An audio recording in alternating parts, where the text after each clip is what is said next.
Well. That tariff announcement was all kinds of bad. Perhaps the only thing that I could kind of highlight is a positive is I think we got a lot more clarity than maybe I expected. I do think there's a lot of open questions. Has a trade war begun? Is this simply nothing more than a chess move that leads to negotiation? I don't know. But I will highlight two things. First, when in the environment or economy changes, when the lay of the land changes, you have to sometimes change your opinion. So, a couple of things I want to get into before we get into the news of the day.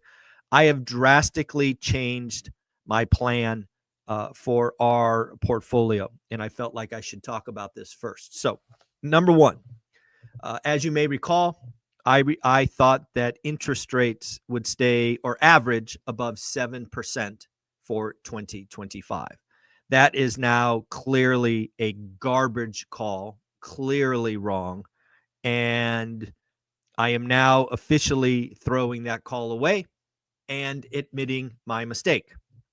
Second, for the longest time, you have heard me say I look forward to 1031 exchanging out of residential properties into busted multifamily deals, basically Class B and Class C deals that were overpaid for by syndicators.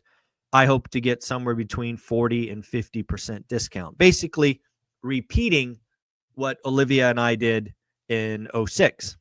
Sell houses at crazy prices, 1031 equity in the multifamily. Struggle for a year or two as you add value and turn the apartments around, and bingo bango, life is good from there. That was the plan. As of yesterday, I have drastically changed my plan.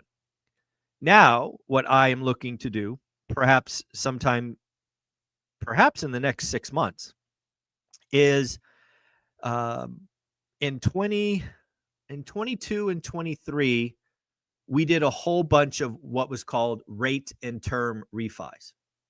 We took all of our debt, or I should say 99% of our debt, from, call it 6.5 average to sub 4. We did not extract equity, cash. We left the equity there. We live on the cash flow.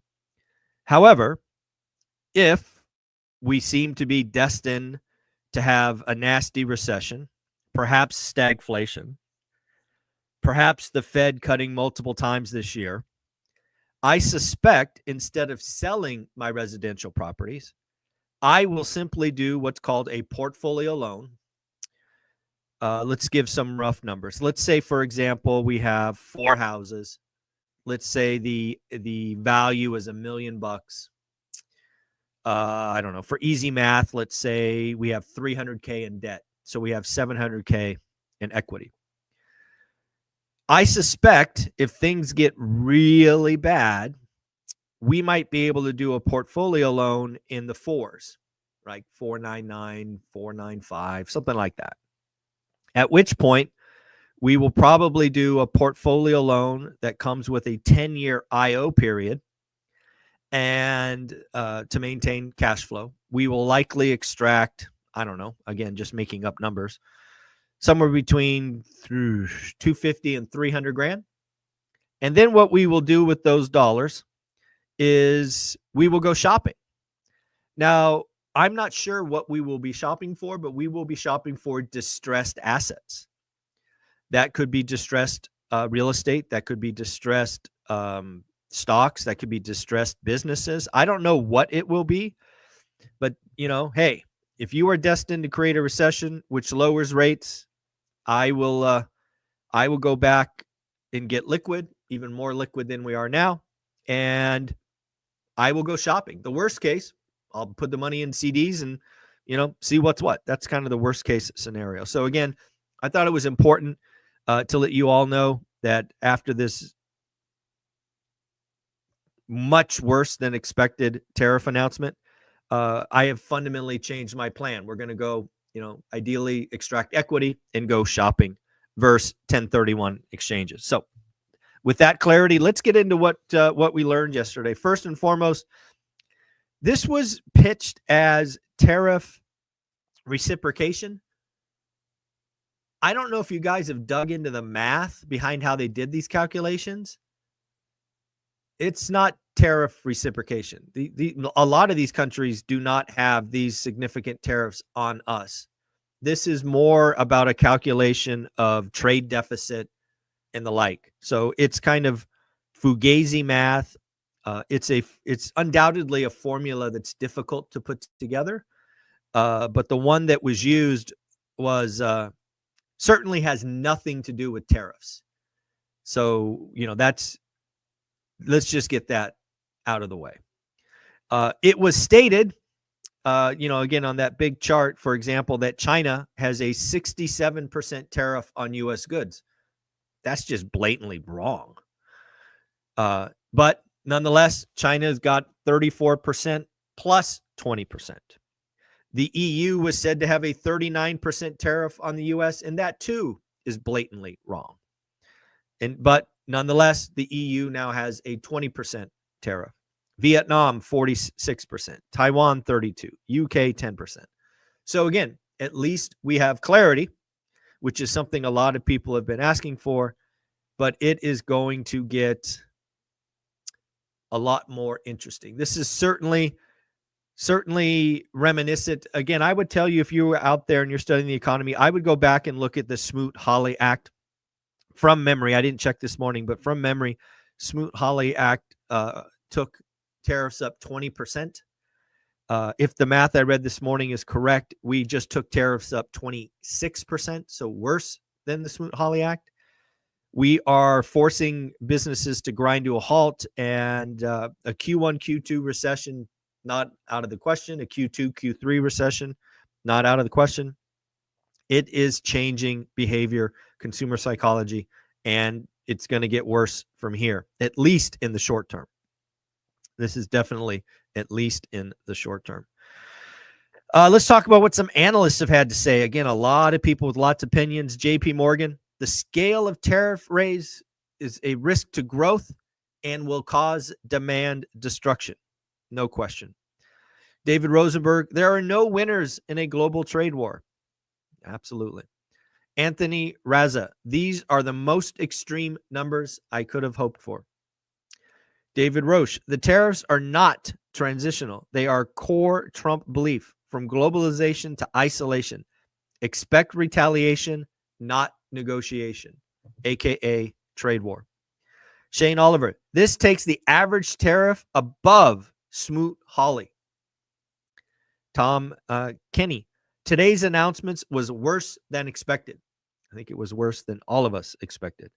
Howard Lutnick, rates will be much lower. Well, there is that. There is that. 10-year notes going below 4. Again, I've changed my plan. We're not selling. We're not 1031. We're going to extract equity and go shopping for distressed assets. It is Thursday, so we did get the weekly unemployment claim. It came in at 219, 6K better than the previous week. Again, anything below 250, not a concern. 250 to 300, yellow flag. 300 and above, red flag. We are still not seeing layoffs. We did get Restoration Hardware, RH. Restoration Hardware earnings yesterday were a disaster. And then pile that on with the Trump tariffs, and you got RH down something like 30% in a day. Ouch. Nike's being punished today as they moved production out of China to Vietnam, which we just learned Vietnam has a 46% tariff. It is interesting to note, I read one analyst report that Nike will have somewhere between a $6 and $12 impact on their shoes from the tariffs. But yeah, we'll see what goes on from there. The 10-year note is crashing. Last time I saw it was down to 4.02. Don't know if you guys have checked oil, but oil is down also. It's, again, as we said, Trump wanted lower rates and lower oil. Sometimes be careful what you wish for. It's definitely happening. UBS, simple calculation says that inflation will rise to 5%. 5%, folks. as prices adjust to the import cost. Jerome Powell has got to be perplexed. As I've said for quite a while now in our Sunday conversations with Dan Bird, when we get to June and July, the Fed's going to have to make a choice. I suspect by July, inflation is going to be up. It might be up significantly. And if, the soft data on the economy is true and we are in a recession, what's the Fed going to do? Is the Fed going to cut to fight growth? Is the Fed going to raise to fight inflation? Or is the Fed going to do nothing? No, not a lot of good choices. GDP now has been updated. It now has a negative 3.7% growth for Q1. They did do the gold adjustment. It now is negative 1.4. It was 0.5% a few days ago.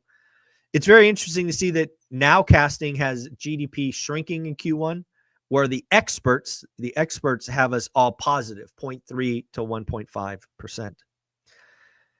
So yeah, it is getting interesting out there. The last thing I want to talk about is the one and only Joseph Wang. Joseph Wang, the Fed guy, great follow on X or Twitter, somebody that I've had on the channel a couple of times. He sent out an excellent tweet, I guess they're still called tweet, yesterday, saying basically tariffs are dovish. Big tariffs are very dovish. To which he had a lot of haters reply. I replied with basically, Joseph, is this what you mean? Tariffs equal demand destruction. Demand destruction equals recession. Recession equals rate cuts. Perhaps even emergency rate cuts. And Joseph Wang gave my comment a heart, which I'm going to take as a fact that he agrees with that. So, folks, at the end of the day, the announcement yesterday was much worse than expected. I think it's fair to say that the formula behind the calculation was interesting. Fugazi is something that comes to mind. We did get a lot more clarity. Now we wait. Do countries negotiate? Does a full-scale trade war happen? Does the American consumer, the American business shut down? Sit on their wallets? But at the end of the day, we are investors. I have certainly did not want what happened yesterday, but I react to what happened, and I have changed my plan.